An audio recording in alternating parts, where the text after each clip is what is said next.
அனைவருக்கும் எங்கள் இதயம் கனிந்த ஓணம் நல்வாழ்த்துக்கள்.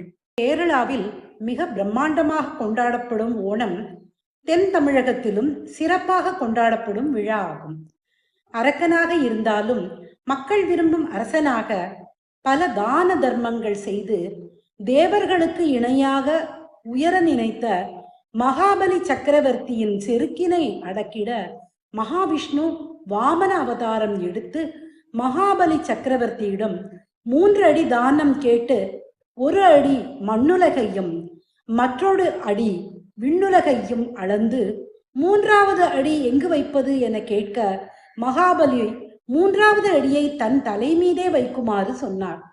மிகச் சிறந்த அரசனான மகாபலியிடம் உனக்கு என்ன வரம் வேண்டும் கேள் என கேட்க, நான் ஆண்டுதோறும் என் மக்களை வந்து பார்த்து அவர்கள் எப்படி செழிப்பாக இருக்கிறார்கள் வாழ்கிறார்கள் என்பதை தெரிந்து கொள்ள இந்த பூலோகம் வந்து செல்ல அனுமதிக்க வேண்டும் என கேட்டார்.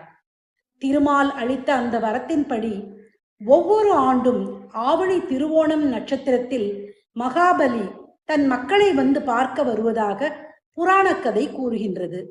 கேரள மக்கள் தங்கள் வீட்டு வாசல்களில் அத்தப்பூ கோலம் போட்டு புத்தாடைகள் அணிந்து கோலாகலமாக இப்பண்டிகையை கொண்டாடுகின்றனர். பெண்கள் ஓணம் சேலை கட்டிக்கொண்டு கோலத்தை சுற்றி நடனம் ஆடுவர். பல வகையான உணவுகளை சமைத்து விருந்து உண்டு மகிழ்வர்.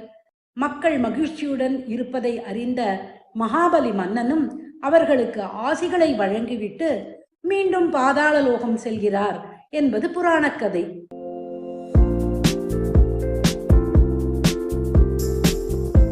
മലയാളക്കരയാകെ മഴവില്ലിന്നല പോലെ ഏഴേഴു വർണ്ണങ്ങൾ തൂകിയണിഞ്ഞേ.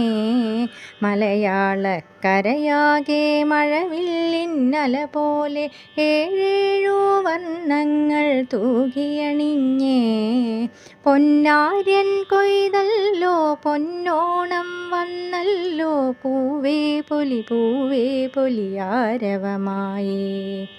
മലയാളക്കരയാകെ മഴവില്ലിന്നല പോലെ ഏഴേഴു വർണ്ണങ്ങൾ തൂകിയണിഞ്ഞേ.